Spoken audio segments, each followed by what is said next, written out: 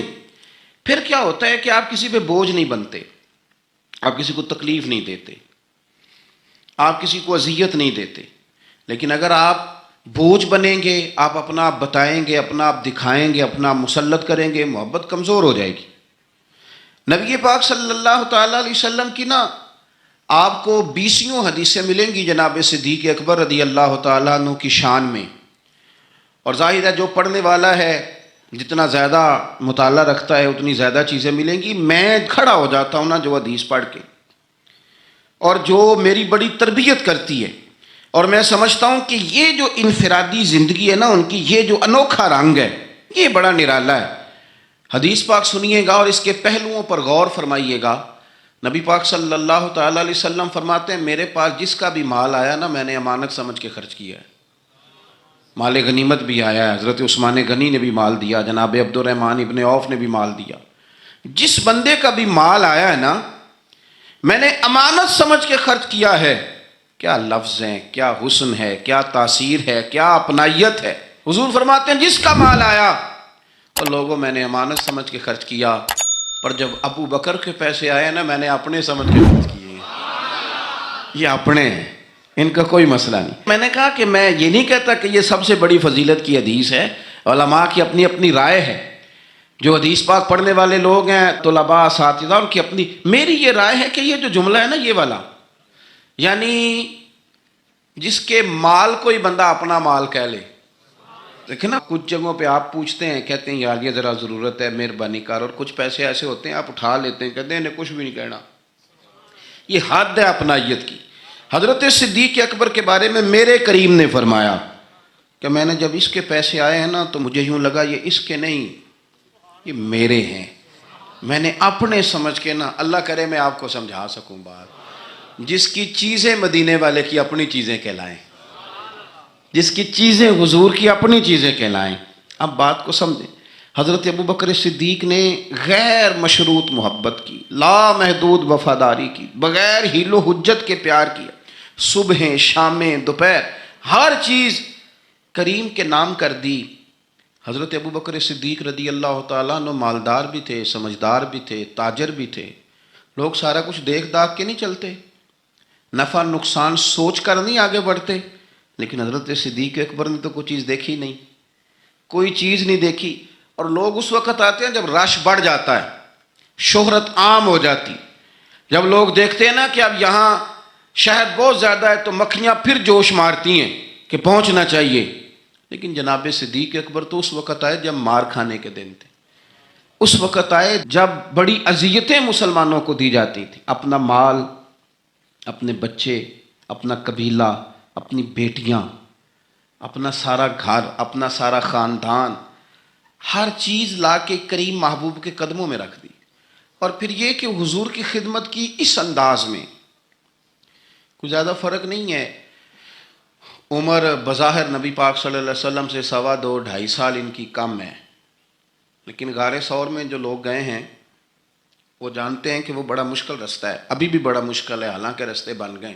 چلیں ایک بات اور بھی کہہ لیتے ہیں، تجربے کی ہے، کہ حالانکہ رستے بن گئے، حالانکہ اس کے لیے بڑے بڑے چندے بھی اکٹھے ہو گئے ہیں، بڑے بڑے چندے۔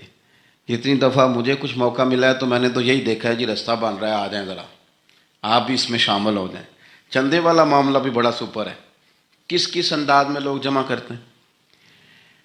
رستہ بن گیا ہے، لوگوں کے لیے آسانیاں ہو گئی ہیں، ہاتھ کے اندر بڑی بڑی روشنیاں ہیں، کھانے پینے کا رستے میں موقع ملتا ہے، آسانیاں، سہولیات ہیں۔ لیکن جناب صدیق اکبر کہتے ہیں رات کی تنہائی میں جب میں نے حضور کے مقدس قدموں میں ورم دیکھا، تکلیف دیکھی، تو میں نے کہا حضور مہربانی کریں، آپ میرے کندھے پہ نہیں آ جاتے؟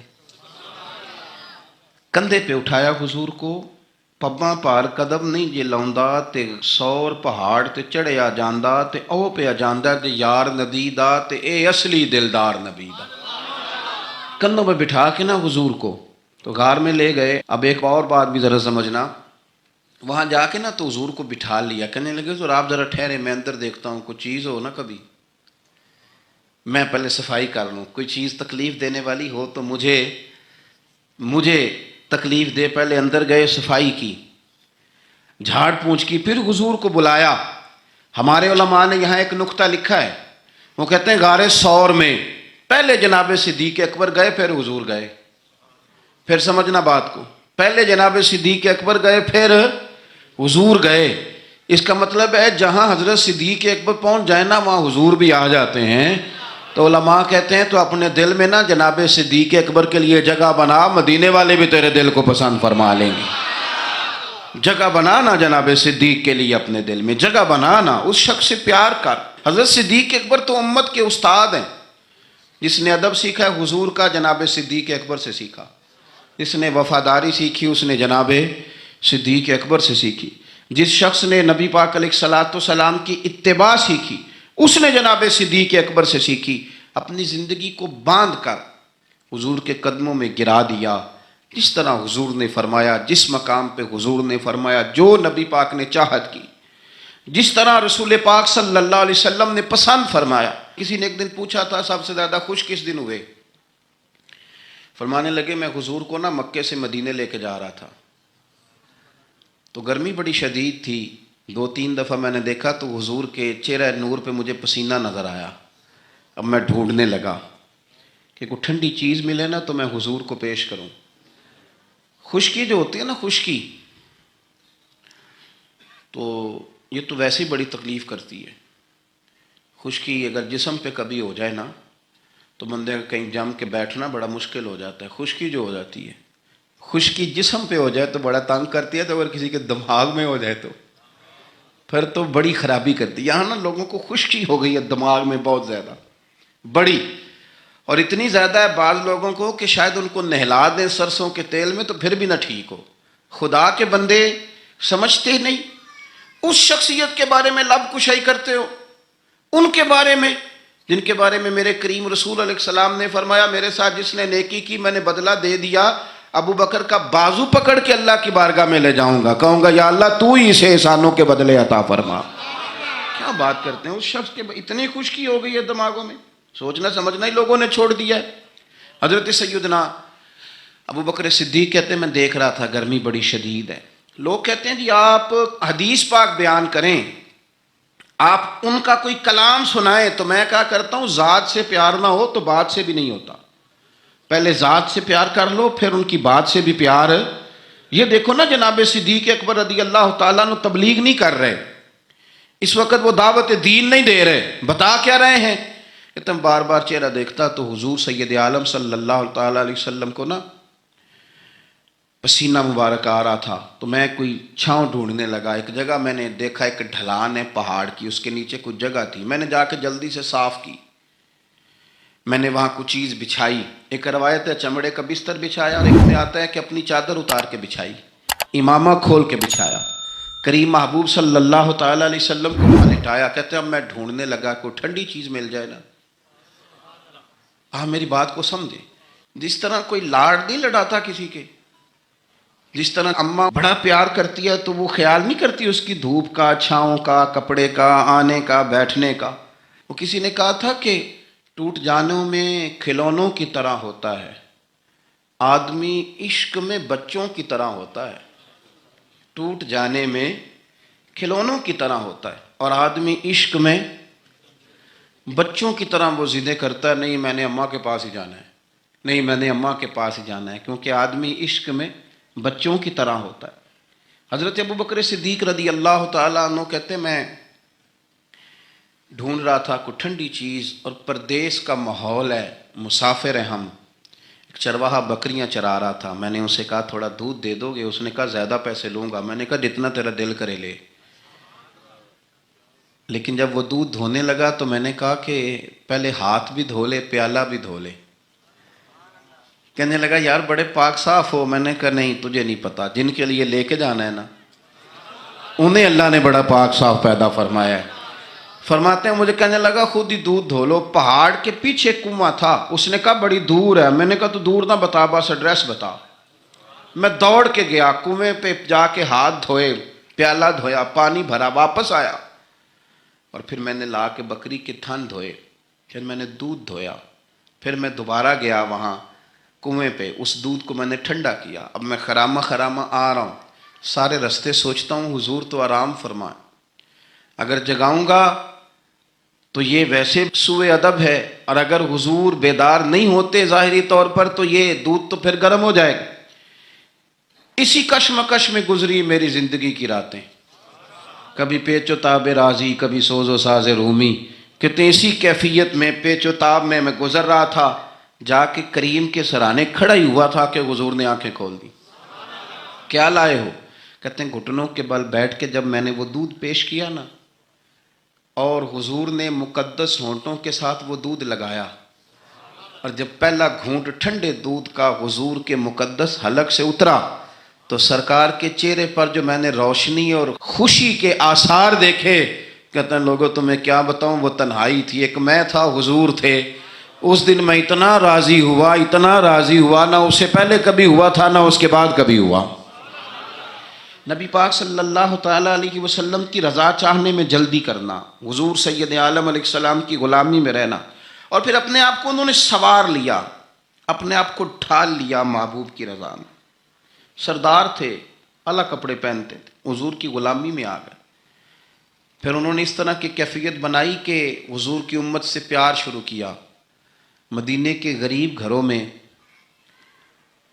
کچھ یتیم بچیاں تھیں تو ان کے گھر کا دودھ بھی دھو کے آیا کرتے تھے, دودھ دھو کے دے دیتے, تم پی لو کچھ بیچ لو.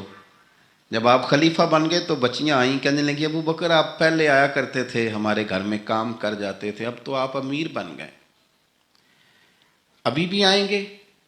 تو حضرت صدیق اکبر کچھ غم تازہ تھا, حضور کے وصال ظاہری کو چند دن ہوئے تھے, آنسوؤں سے آنکھیں بھر گئیں, اور چہرہ صاف کرتے ہوئے کہنے لگے پتر پہلے تو میں اپنی مرضی سے آتا تھا, اب تو حضور کی امت نے میری ڈیوٹی لگا دی ہے, اب تو میری مدینے والے کی امت کی نوکری کرنا ڈیوٹی لگ گئی, اب تو میں ڈیوٹی سمجھ کے آؤں. عاجزی, انکساری, سادگی, تھوڑا کھانا. ہمارے ہاں نا لیول بدلتا ہے, ہمارا پھر سوچیں بدلتی ہیں. گاڑیاں بدلنے والے لوگ اپنا ذہن بھی بدلنے لگ جاتے ہیں. بہت زیادہ کپڑے تبدیل کرنا جائز ہے, لیکن بہت زیادہ دوست تبدیل کرنا کوئی اتنی اچھی بات نہیں. بہت زیادہ اچھے سے اچھے مکانوں میں چلے جانا تو درست ہے, لیکن اپنے پچھلے محلے کو بھول جانا اور وہاں بسنے والے لوگوں کو پینڈو کہہ کے طنز کرنا اور وہاں کے لوگوں پہ تنقید کرنا, یہ اخلاقی طور پر چھوٹے لوگوں کا طریقہ ہے. بڑے لوگ یہ کام نہیں کرتے, وہ اپنی اصل پہ قائم رہتے ہیں. انہیں اپنی پچھلی یادیں وقار کے ساتھ اور فخر کے ساتھ یاد رہتی ہیں، اور وہ حسین لمحات میں اپنے آپ کو محسوس کرتے ہیں جب واپس پلٹ کر کے جاتے ہیں۔ حضرت ابو بکر صدیق رضی اللہ تعالیٰ عنہ امیر المومنین بن گئے، بہت بڑا درجہ ہے۔ اور آج کل کی عمارتیں نہیں، آج جس طرح لوگ امیر ہوتے ہیں نا، 4 پائے ہوتے ہیں کرسی کے، تو جو بھی وزیر اعظم بنتا ہے ایک پایا اس کا ہل ہی رہا ہوتا ہے، تو وہ ملک سنوارنے سے زیادہ اس پائے کی بیچارہ فکر میں رہتا ہے کہ کہیں میری کرسی نہ گر جائے۔ کام کیا کرنا ہوتا ہے، حکومت اپوزیشن اپنے رٹوں سے نہیں نکلتی، قوم کا ملت کا کیا سوچیں گے، سارا دن ایک دوسرے کے بارے میں سوچ کر کے ٹائم گزار۔ لیکن حضرت ابو بکر صدیق خلیفہ بنے تھے جہاں امیر کی اطاعت واجبات میں سے تھی، لوگ ان کی بات پر سر تسلیم خم کرتے تھے۔ خلیفہ کے بہت سارے حقوق دین نے بیان کیے، اولی الامر کے تحت آپ کی بڑی شان تھی، لیکن زندگی وہی سادگی والی، انداز وہی عاجزی والا، طریقہ وہی۔ آپ نے پانی مانگا، مجھے پانی چاہیے، امیر المومنین ہے، کتنی کتنی چیزیں ہیں، اب تو عام سادے لوگوں کے گھروں میں بھی فریزر میں کیا کچھ پڑا ہے، اور چیزیں کھانے کی باری نہیں آ رہی، تو پانی مانگا تو کسی نے نا شہد اور دودھ پیش کیا۔ بڑی بڑی چیزیں ہوتی ہیں نا الگ سے بڑے لوگوں کے لیے، دودھ اور شہد پیش کیا تو جناب صدیق اکبر رو پڑے، فرمانے لگے نہیں پانی لاؤ۔ حضور یہ چلیں آپ نہ پئیں، پر رونے والی کیا بات ہے؟ فرمانے لگے مجھے ڈر لگتا ہے میں کہیں دنیا دار نہ بن جاؤں، لے جاؤ۔ کہ حضرت کیا مطلب؟ فرمانے لگے میں حضور سید عالم صلی اللہ علیہ وسلم کی بارگاہ عالی مرتبت میں حاضر تھا، تو حضور کہہ رہے تھے کسی چیز کو دور ہو جا، دور ہو جا، دور ہو جا، چیز کوئی نظر نہیں آ رہی تھی۔ کچھ دیر سب لوگ خاموش رہے، تو میں نے عرض کی حضور کچھ ہماری رعایت فرما دیں، کس کو دور کر رہے ہیں آپ؟ تو محبوب فرمانے لگے یہ دنیا کا مال ہے، دنیا داری ہے، میرے قریب آنے لگی تھی تو میں نے 3 دفعہ کہا دور ہو جا، دور ہو جا، دور ہو جا۔ فرمایا جب اسے کریم نے اپنے قریب نہیں کیا تو ہم دنیا کے معاملے میں اتنے محو ہو جائیں، طرح طرح کے کھانے، طرح طرح کے لباس، طرح طرح کے ہمارے اٹھنے بیٹھنے، اب کہاں میں نے نہیں دیکھا اب کوئی شخص ایسا ہو جو جوتے گانٹھ کے پہنتا ہو، ورنہ تو ایک پورا پورا تھیلا لے کر کے جاتے تھے موچی کے پاس کہ ہمارے جوتے گانٹھ دیں۔ کہاں چلا گیا وہ دور؟ اور اس کے باوجود غربت کا رونا پہلے سے زیادہ رویا جا رہا ہے، پہلے سے زیادہ غربت کا رونا رویا جا رہا ہے۔ حضرت صدیق اکبر رضی اللہ تعالیٰ عنہ، عشق اگر عروج کا ہے تو اتباع کا جو جذبہ ہے، اپنے آپ کو زیادہ نہ پھیلائیں، سہولیات کا اپنے آپ کو زیادہ عادی نہ کریں، پروٹوکول کا اپنے آپ کو عادی نہ کریں۔ عزتیں اللہ کی بارگاہ عالی مرتبت سے ملتی ہیں، لیکن اپنے اصولوں پہ قائم رہیں۔ حضرت ابو بکر صدیق رضی اللہ تعالیٰ عنہ حضور کے وصال ظاہری کے بعد اپنی صاحبزادی سیدہ عائشہ صدیقہ رضی اللہ تعالیٰ عنہ کے گھر گئے تو جا کے دیر تک خاموش بیٹھیں، دیر تک۔ تو سیدہ عائشہ صدیقہ رضی اللہ تعالیٰ عنہ عرض کرتی ہیں کہ آپ بڑے خاموش ہیں، کیا بات ہے؟ کہنے لگے پتر تیرے نے چھت پہ میں جب آتا تھا تو نور دیکھتا تھا، میں نور دیکھتا تھا۔ ایک بات اور عرض کروں آپ کی خدمت میں، یہ جو معرفت آج کل جس کا نام لوگوں نے رکھا ہے نا، معرفت، 2-3 گہری باتیں کر دینا، معرفت سب سے زیادہ اگر آپ کو ملے گی تو نبی پاک کے صحابہ میں ملے گی، حضور کی اولاد میں ملے گی۔ سب سے زیادہ معرفت وہاں سے سیکھیں، ان کے اقوال، ان کے ارشادات، ان کا طور طریقہ، یہ معرفت ہے۔ یہ جس چیز کا ہم نے نام رکھا ہے نا، اب تو آپ یقین کریں جو مرضی بندہ بیٹھ کے، ہمارے ملک میں ایسے ایسے اسکالر ہیں جو تازے آئے ہیں تو وہ کہتے ہیں اقبال بھی ٹھیک نہیں تھے، فلانا بھی ٹھیک نہیں تھا۔ تو کسی نے پوچھا کہ یہ بندہ کیوں کہہ رہا ہے، تو میں نے کہا وہ اس لیے کہہ رہا ہے کہ کسی بڑے آدمی کی مخالفت کروں گا تو میرا نام ہوگا نا، کسی بڑے آدمی کی سستی شہرت حاصل کرنے کے لیے لوگ بڑی بڑی کہانیاں گھڑتے ہیں۔ اصل معرفت وہی ہے جو مصطفیٰ کریم نے بتائی اور صحابہ کرام علیہم رضوان نے اسے ہم تک پہنچایا۔ مہربانی کریں، کسی نئے رنگ روپ کی کوئی زیادہ ضرورت نہیں ہے۔ حضرت سیدنا ابو بکر صدیق رضی اللہ تعالیٰ عنہ کی معرفت کا کمال دیکھیں، فرمانے لگے بیٹا تیری چھت پہ میں نور دیکھتا تھا، آج دکھائی نہیں دے رہا، کیا معاملہ ہے؟ تو جناب عائشہ صدیقہ رضی اللہ تعالیٰ عنہ خاموش ہو گئیں۔ دیر کے بعد کہنے لگی ابا جی کرتا میرا بڑا ہی پھٹ گیا تھا، پیبند لگنے کی جگہ نہیں تھی تو ایک کرتا نیا منگوایا ہے، پتہ نہیں یہ کوئی دنیا داری نہ مجھ سے ہو گئی ہو، ایک کرتا نیا۔ ہمارے ہاں تو یہ حالت ہے کہ خواتین کہتی ہیں کہ اے سوٹ میں پہلا بھی ہوتے پاک گئی سا، تو وہ کیا کہیں گے کہ ایک ہی جوڑا ہے اس کے پاس، یعنی اگر دوبارہ جانا ہے نا منگنی کے لیے الگ، مہندی کے لیے الگ، ولیمے کے لیے، یہ ہمارا کلچر ہے اور اس کو ہم نے خود پرموٹ کیا ہے، اس میں ساری غلطی خواتین کی نہیں۔ حضرت عائشہ صدیقہ رضی اللہ تعالی عنہ کہتی ہیں کہ ابا جی میں نے نا ایک صرف کرتا نیا لیا ہے، تو جناب صدیق اکبر روئے اور بیٹی کے سر پہ ہاتھ رکھا، کہنے لگے پتر ہم وہی ٹھیک ہے جہاں میں حضور نے کھڑا کیا تھا، انہی رستوں کے مسافر صحیح ہیں، وہی ٹھیک ہیں، بہت ساری دنیا داریاں، بہت سارے پروٹوکول، بہت ساری شہرتیں، بھول جاتے ہیں نا پھر انسان کئی دفعہ چیزوں کا، پتر وہی ٹھیک ہے۔ جناب عائشہ صدیقہ رضی اللہ تعالی عنہ فرماتی ہیں جناب صدیق اکبر گئے تو میں نے نیا کرتا اتار کے خیرات کر دیا، پرانے والا پہن لیا، شام کو لوٹ آئے، آنکھوں میں آنسو تھے، کہنے لگے پتر ہم اسی رنگ میں اچھے ہیں جو رنگ ہمیں رسول کائنات نے عطا فرمایا ہے، اسی میں ہم اچھے ہیں، اسی سادگی میں، اسی میں ہم، اور محتاط زندگی۔ میں عرض کروں کہ ہم بڑے صاحب نسبت ہیں، اللہ کا فضل ہے، اور ہم بڑے وثوق سے کہتے ہیں کہ رب کریم کے بندوں کی نسبت ہمارے بڑے کام آئے گی انشاءاللہ، اور آئے گی اللہ کے فضل سے، لیکن یہ کہ نسبت والے کو پھر بالکل لاپرواہ تو نہیں نہ ہو جانا چاہیے، اسے تو سوچنا چاہیے میری نسبت کس بڑے آدمی کے ساتھ، اسے غور کرنا چاہیے، اس کا تو تقویٰ بڑھ جانا چاہیے، احتیاط میں اضافہ ہونا چاہیے، اس کو تو پھونک پھونک پہ بولنا ہے، پھونک پھونک کے قدم رکھنا ہے، محتاط ہو کے چلنا ہے، طریقے سلیقے سے، چونکہ اس نے نسبت بہت بڑی جگہ پہ کر لی، اس نے تو بہت اونچی جگہ پہ اپنا انتساب کر لیا ہے، اب تو اس کو بہت محتاط ہو۔ ہمارے ہاں لوگ غیر محتاط ہو جاتے ہیں، غیر محتاط کہنا مینوں کادی پرواہ ہے، میں غوث پاک دے منن والا، تے غوث پاک دے منن والے نے تو زیادہ پرواہ کرنی، میں خواجہ اجمیر کا ماننے والا ہوں، میاں تو نے تو پرواہ زیادہ کرنی ہے، میں داتا صاحب کا ماننے والا، او بھائی لوگ تیری شکل دیکھ کے کہیں گے کہ داتا صاحب کے ماننے والے کا اٹھنا بیٹھنا چلنا پھرنا بڑا حسین ہونا چاہیے، بڑا خوبصورت ہونا چاہیے، لب و لہجے میں بڑی شائستگی اور پختگی ہونی چاہیے، تیرے اندر چیزیں نظر آئیں۔ ہمارے حاجی صادق صاحب رحمۃ اللہ تعالیٰ علیہ کے ایک مرید تھے،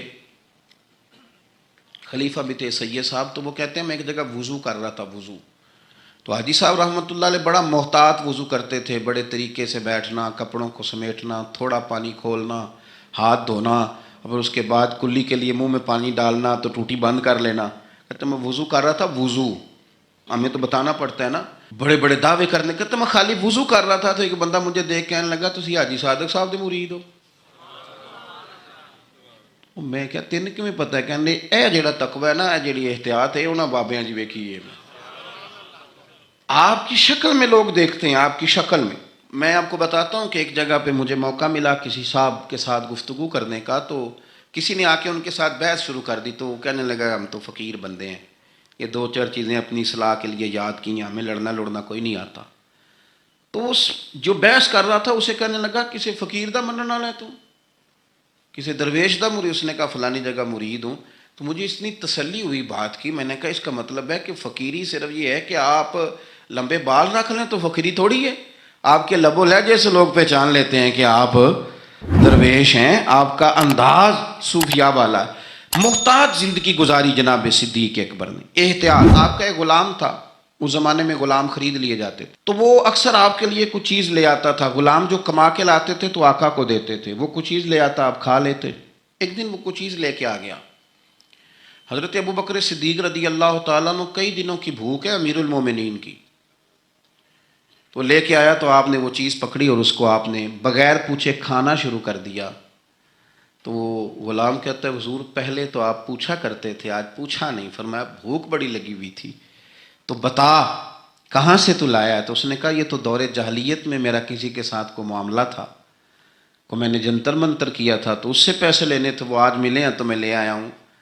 اب بہت ساری جگہیں ایسی ہیں جہاں پہ نہ جاننا درگزر کا ذریعہ بنتا ہے، لیکن حضرت ابو بکر صدیق ہے نا، ان کو پتہ تھا نا کہ حضور نے مجھے کئی دفعہ جنتی کہا ہے، انہیں پتہ تھا نا کہ نبی پاک صلی اللہ تعالیٰ علیہ وسلم نے فرمایا تیرے احسانوں کے بدلے اللہ ہی ادا کرے گا، ساری حدیثیں ذہن میں تھی نا، لیکن وہ غیر محتاط نہیں ہوئے. ڈگری مل گئی، سند مل گئی جنتی ہونے کی، لیکن کسی جگہ بھی ان کے لب و لہجے کے اندر کوئی ایسی چیز نہیں آئی.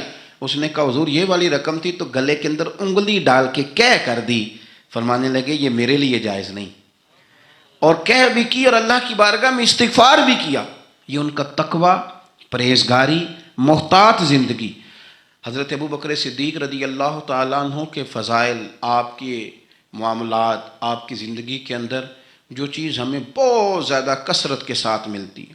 حضور کی غلامی بھی کرنی ہے تو کھل کے، خدمت بھی کرنی ہے تو کھل کے، لیکن بات بھی ماننی ہے تو پوری کھل کے. ایسا نہیں کہ میرے پاس نسبت ہے میں کرتا کراتا کچھ نہیں، ایسا نہیں. حضور نے ایک دن پوچھا آج روزہ کس نے رکھا ہے؟ تو سب لوگ خاموش ہو گئے. حضرت صدیق اکبر نے ہاتھ کھڑا کیا، عرض کی یا رسول اللہ صلی اللہ علیہ وسلم آپ حکم نہ دیتے تو نہ بتاتا، آج یہ سعادت میرے حصے میں آئی ہے. تو حضور نے فرمایا آج کسی نے کسی بیمار کی تیمارداری کی ہے؟ سب خاموش ہیں. جناب صدیق اکبر نے ہاتھ کھڑا کیا. انہیں پتا تھا نا یہ حضور کی پسندیدہ چیزیں ہیں، یہ کام نبی پاک کے، تو وہ ان میں لگ گئے تھے. حضور میں نے یہ کام کیا ہے. تو حضور نے فرمایا آج کسی نے کسی جنازے میں شرکت کی؟ ہاتھ کھڑا کیا. حضور میں نے کیا. حضرت عمر فاروق فرماتے ہیں پھر ہم نے تو طے کر لیا. جب حضور نے چوتھی چیز پوچھی نا کہ آج کسی بندے نے کسی مسکین کو کھانا کھلایا، تو پھر ہم نہیں بول رہے تھے، ہمیں پتا تھا کس نے بولنا ہے. کہتے ہیں حضرت صدیق اکبر نے ہاتھ کھڑا کیا. جو بات حضور پوچھتے گئے وہ بتاتے گئے. تو نبی پاک علیہ الصلوۃ والسلام نے فرمایا جنتیوں کی 360 علامات ہیں، کسی میں ایک بھی پائی جائے تو وہ جنتی ہے. تو صحابہ کہتے ہیں ہم خاموش ہو گئے. تو کریم ابو فرمانے لگے یہ جو ابو بکر صدیق ہے نا، ان میں 360 ساری کی ساری پائی جاتی ہیں. بات اس بات پر ختم کرنے لگا ہوں کہ ہم لوگوں نے ایک تو دین کے معاملے میں لیت و لالا چھوڑ دینا ہے، چھوڑ دینا. ہم نے غیر مشروط محبت کرنی ہے رسول کائنات کی ذات کے ساتھ، غیر مشروط محبت اللہ والوں کے ساتھ. اور دوسری بات یہ کہ ہم نے محتاط رہنا ہے، ہم نے غیر محتاط نہیں ہونا. جب کوئی کسی کو آ کے کوئی بات کرتا ہے تو لوگ پوچھتے ہیں کس کے شاگرد ہو، کس کے مرید ہو، کہاں آنا جانا رہتا ہے، کس کو سنتے ہو، کہاں اٹھتے بیٹھتے ہو. تو ہم نے اپنے آپ کو اتنا محتاط کرنا ہے. ہمیشہ درخت اپنے پھل سے پہچان لیا جاتا ہے. ہم نمائندے ہیں اپنی جماعت کے، اپنے بزرگوں کے. ہمارے اقوال سے لوگ عکس کریں گے کہ ہماری تربیت کس نے کی. ایک تو اپنے آپ کو محتاط کریں، اور دوسرا یہ کہ میری یہ خواہش ہے کہ آپ روز ایک حدیث حضرت صدیق اکبر کے فضائل کی پڑھیں، روز سنائیں. اگر آپ کو میڈیا چلاتے ہیں تو روز ایک روایت وہاں آپ جو ہے وہ اس کو لائیں، ان کا کوئی قول، ان کی کوئی بات، ان کا کوئی تذکرہ. اس لیے کہ میرا یہ ماننا ہے کہ جو جناب صدیق اکبر سے پیار کرے اسے مدینے والے رسول بڑا پیار کرتے ہیں. کثرت عبادت، نوافل. ہمارے ہاں عمرے کی قرآن اندازی محفلوں پہ ہونے لگ گئی ہے، حالانکہ حدیث سے ثابت نہیں. میں دوستوں سے کہتا ہوں جائز ہے، کرنی چاہیے. عمرے کی قرآن اندازی جائز ہے، پر کسی حدیث میں نہیں آئی کہ قرآن اندازی کرو عمرہ کرو. حدیث میں قرآن اندازی یہ آئی ہے کہ نبی پاک علیہ السلام نے فرمایا تمہیں پتہ چل جائے نا پہلی صف کا ثواب کتنا ہے، تم قرآن اندازی کرو. عمرے کی قرآن اندازی کا تو پوسٹر چھپتا ہے، تو یہ والی قرآن اندازی کب ہونی ہے؟ ہونی چاہیے کہ نہیں؟ حضور نے فرمایا تمہیں پتہ چلے کہ اس کا ثواب کتنا تو تم قرآن اندازی کرو، تم قرآن ڈالو. جب آپ نماز پڑھ رہے ہوتے ہیں، جب آپ کا مصلی آباد ہوتا ہے، صلاح الدین ایوبی ایک بزرگ سے ملاقات ہو گئی، بیت المقدس پر قبضہ تھا عیسائیوں کا. تو صلاح الدین بڑے پریشان تھے. بابا جی کہنے لگے پتر کیا ہوا؟ کہنے لگے حضور پتہ چلا ہے دشمن کے 2 بحری بیڑے اسلحہ لے کے آ رہے ہیں. مسلمان پہلے ہی کمزور ہیں، اور اب اگر 2 بحری بیڑے اور آ گئے تو حضور مسئلہ بن جائے گا.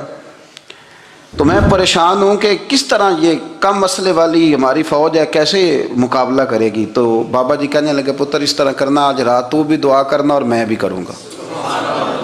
تو بھی دعا کرنا، آپ ناراض نہ ہونا. ہم تو پیروں والے ہیں، ہم تو پیروں کے نوکر غلام ہیں، ہمارا تو گزارا ہی نہیں، ہمیں تو ملتا ہے سارا کچھ وہاں سے. پر میرا سوال یہ ہے کہ تعویذ لینے جاتے ہو نفل کیوں نہیں پڑھتے؟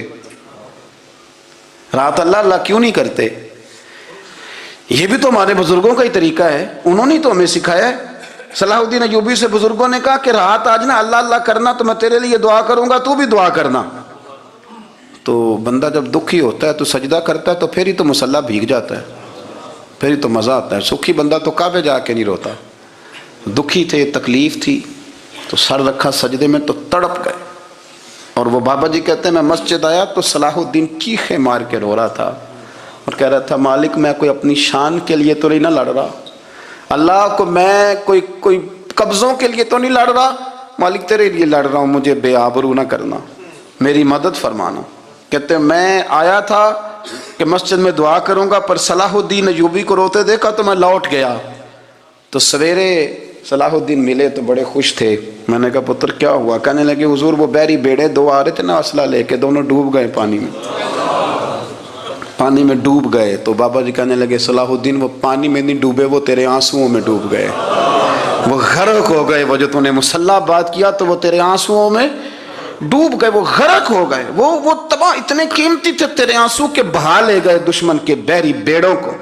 میرے بھائی ٹھیک ہو گیا جی، میرے عزیز سمجھ لیں اس بات کو ہمیشہ کے لیے، اور اس پر غور کرنے اچھے طریقے سے کہ میرے رسول کریم سید عالم صلی اللہ علیہ وسلم نے نا ہماری توجہ دلائی، حضور نے ہمیں بتلایا، ہمارا ذوق بڑھایا عبادت کی طرف۔ ایک صحابی تھے حضرت ابو فاطمہ رضی اللہ تعالیٰ عنہ، یہ ترمذی شریف کی حدیث ہے۔ نبی پاک علیہ السلام نے فرمایا ابو فاطمہ قیامت کے دن مجھ سے جلدی ملنا چاہتے ہو کہ دیر کے ساتھ؟ تو کہنے لگے حضور کون ہوگا جو دیر سے ملنا چاہے گا؟ ہم نے تو جان دے دی وعدہ دیدار پر۔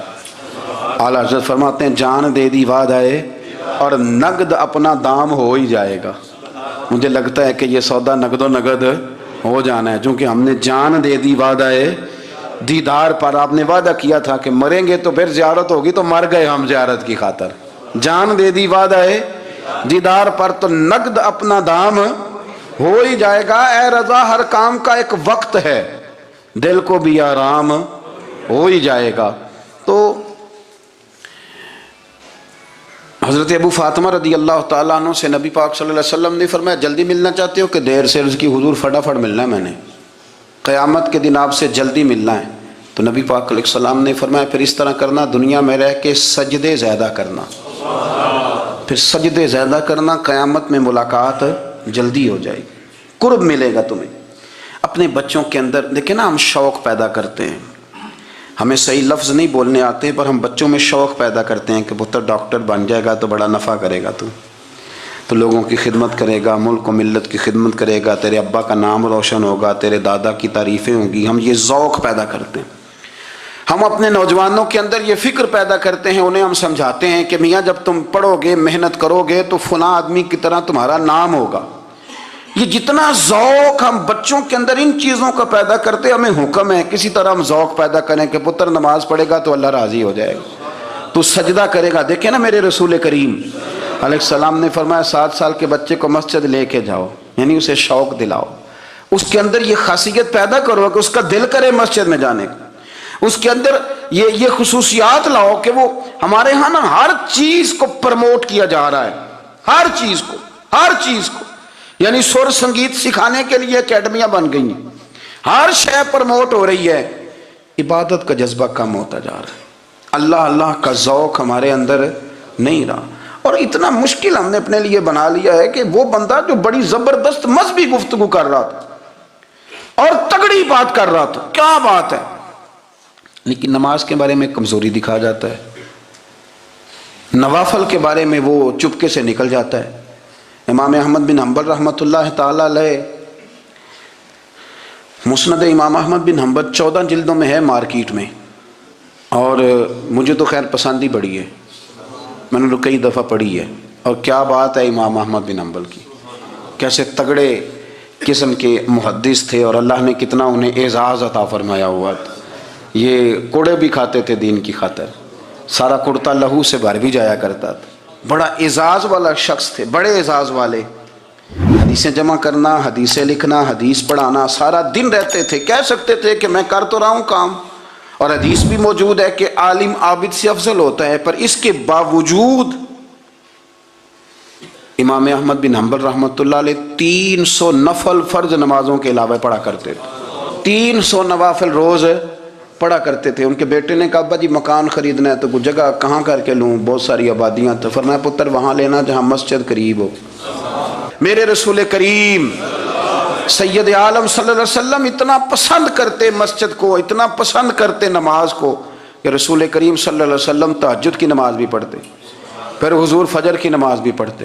نبی پاک وتر کو الگ کر کے پڑھتے, عشاء کے ساتھ نہیں پڑھتے. یہ تو ہم اس لیے اجازت دی ہمارے بزرگوں نے کہ بعد میں اٹھے گا کون علیحدہ وتر پڑھنے کے لیے, عشاء کے ساتھ پڑھ لے. وتر پڑھتے, تہجد پڑھتے, فجر پڑھتے, اشراق پڑھتے, چاشت پڑھتے, پھر مغرب کی نماز کے بعد 6 رکعت اوابین پڑھتے, پھر رات کو صلاۃ اللیل پڑھتے. سیدہ عائشہ صدیقہ کہتی ہیں زمانہ سو جاتا اور میرے رسول مصلی بچھا کے کھڑے ہو جاتے.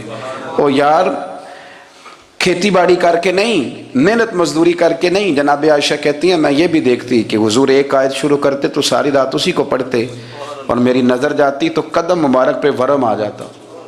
یار نماز پڑھ پڑھ کے, اتنی مشقت کر کے, اتنی جد و جہد کر کے ورم آ گیا. یا رسول اللہ اتنی محنت کیوں کرتے ہو؟ فرمایا افلا اکون عبدا شکورا, کیا میں اپنے رب کا شکر گزار بندہ نہ بنوں؟ صحابہ کا ذوق عبادتوں کا, ریاضتوں کا, تلاوتوں کا, طبیعت ہے ان کی. وہ ایک دوسرے کو, حضرت مولا علی شیر خدا کرم اللہ تعالی وجہہ الکریم کے زمانے میں روم کے بادشاہ نے کہا یار یہ مسلمانوں کا پتہ تو کرو, یہ آخر کیوں اتنے زیادہ مجاہد ہیں. اس زمانے میں جاسوس بھیجنے کا مزاج تھا, اب تو جاسوس پکڑا جاتا ہے, اب تو جاسوس اور جاسوسی کا شوق ویسے آج بھی ہے. عرض کروں تھوڑی سی بات اس عنوان سے. پتہ ہے کیا ہمارا مسئلہ ہے؟ ہم جہاں جاتے ہیں نا وہاں تھوڑی خوشبو سونگنے کی کوشش کرتے ہیں. وہ کیا ہے تو یہ کیا ہے تو ادھر کیا ہے تو تھوڑا سا ادھر کیا ہے. میرے رسول پاک پڑھیے درود شریف, سارے پڑھیے ذرا زور سے, صلی اللہ تعالی. نبی پاک علیہ السلام نے فرمایا جاسوسی نہ کرنا ورنہ تم بندوں کو خراب کر دو گے, اور فرمایا اس طرح نہ ہو کہ تم کسی کے اب کھول نہ نکلو تو تمہارے پہلے کھول جائیں. یہ جو ذوق ہے نا یہ ختم کریں, چھوڑیں. مطلب آپ کس چکر میں پڑے ہوئے ہیں, اتنی زیادہ توجہ کرنے کی کیا ضرورت ہے؟ نے کام سے کام رکھیں, اس میں بندہ تھوڑا سا نا آسان رہتا ہے. یہ جو بہت زیادہ ٹٹولنے والے لوگ ہوتے ہیں نا وہ بیچارے پھر عمر ٹٹولتے ہی گزار دیتے ہیں, اس لیے کہ مزاج ہی بہت پکا ہے. بوری کا منہ کھول کے اندر تک ہاتھ ڈالنا, تو پھر کئی دفعہ سامنے سے بچھو بھی لڑ جاتا ہے, خرابی ہوتی ہے. تو جاسوسی کی جاتی تھی. اس نے بھی جاسوس بھیجے, کیونکہ قبیلوں کے لوگ تھے, کچھ مسلم کچھ کافر, پہچانے نہیں جاتے تھے لوگ. تو کچھ لوگ اس نے بھیجے, انہوں نے آ کے نا تحقیق کی, ریسرچ کری کہ آخر ماجرا کیا ہے. تو واپس جا کے انہوں نے رپورٹ دی نا روم کے بادشاہ کو. اس رپورٹ کا ایک جملہ بڑا شاندار ہے. وہ کہنے لگا بادشاہ ہمیں مسلمانوں کی کوئی سمجھ نہیں آئی, ہمیں کوئی سمجھ نہیں آئی. انہوں نے کہا بھی کیوں نہیں سمجھ آئی؟ کہنے لگے یار عجیب بندے ہیں, جب رات مصلے پہ بیٹھتے ہیں تو یوں لگتا ہے ان کا دنیا سے رشتہ ہی کوئی نہیں, کوئی کسی کو نہیں جانتا. کوئی اپنے دکھ سنا کے رو رہا ہے, کوئی اپنی بات کر کے رو رہا ہے, لگتا ہے کہ ان کا کوئی رشتہ ہے ہی نہیں جب مصلے پہ بیٹھتے ہیں. اور فرمایا جب سویرے یہ جہاد کرنے نکلتے ہیں تو لگتا ہے ان سے زیادہ دلیر ہی کوئی نہیں. حالانکہ جو مسلوں پہ رونے دھونے کے لوگ ہوتے ہیں وہ کئی دفعہ جہاد میں کام نہیں کرتے, لیکن عجیب لوگ ہیں کہ رات کے راہب ہیں, دن کے مجاہد ہیں, کوئی سمجھ نہیں آتی. میرے عزیز ان لوگوں نے مصلی آباد کر کے رکھا, تلاوتیں ان کا ذوق رہی, منظر روز پڑھنا, اسباق پڑھنا, وظائف پڑھنا, یہ ان کا ذوق رہا. اعلیٰ حضرت بریلوی رحمت اللہ نے 1000 کتاب لکھی ہے, لیکن الوظیفۃ الکریمہ کے نام سے جو وہ صبح و شام وظائف پڑھتے تھے وہ الگ انہوں نے ان کو بیان کیا, پابندی کے ساتھ اپنی اللہ اللہ کرتے تھے. شیخ شہاب الدین سہروردی رحمت اللہ علیہ اس پر ایک بندے نے اعتراض کیا. اس نے کہا جی آپ کس قسم کے صوفی ہیں, مرید بیٹھے ہیں اور آپ وہاں نفل پڑھ رہے ہیں.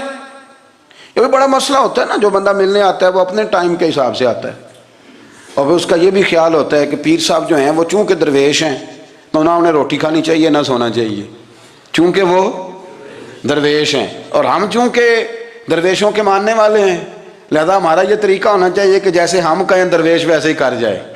حالانکہ جس کو آپ درویش کہیں گے آپ اس کی مانیں گے, آپ منوائیں گے نہیں, ہمارا مزاج ہوتا ہے. شیخ شہاب الدین پر لوگوں نے اعتراض کی, حضور لوگ ملنے آئے ہیں, زیارت کرنے آئے ہیں, بندے دعا کرانے آئے ہیں, اللہ اللہ کرانے آئے, اور آپ نفل پڑھ رہے ہیں. کیا جملہ ہے, کیا حسن ہے, کیا خوبصورتی ہے. فرمانے لگے رب رسول سے مانگنے کے لیے مصلی بچھایا ہے, اگر وہاں سے مانگوں گا نہیں تو تمہیں دوں گا کیا؟ پہلے مجھے کچھ لے تو لینے دو, اگر میرے پلے کچھ ہے ہوگی تو آگے دوں گا نا، تو میں مانگنے گیا تھا کہ یا اللہ دے، تیرے بندے لینے آئے ہیں، دے تو میں کچھ لوں گا تو آگے دوں گا نا۔ لیکن ہمارا یہ سٹیٹس، یہ مزاج، یہ شعور نہیں ہے۔ گپیں، کہانیاں، داستانیں، گفتگو، خطابت، واز، کیا بات۔ لیکن اگر کچھ کرنے کا کام ہو تو وہ نہیں ہم سے ہوتا۔ میرے نبی کریم علیہ الصلوۃ والسلام نے مصلے سے دل لگانے کا درس دیا، حضور نے توجہ دلائی۔ صحابہ اس ذوق کے حامل لوگ تھے، وہ کوشش کرتے تھے۔ جناب صدیق اکبر رضی اللہ تعالیٰ عنہ کا عبادت کا مزاج ہمیشہ قائم رہا۔ حضرت عمر فاروق ساری رات اللہ کے حضور کھڑے رہے۔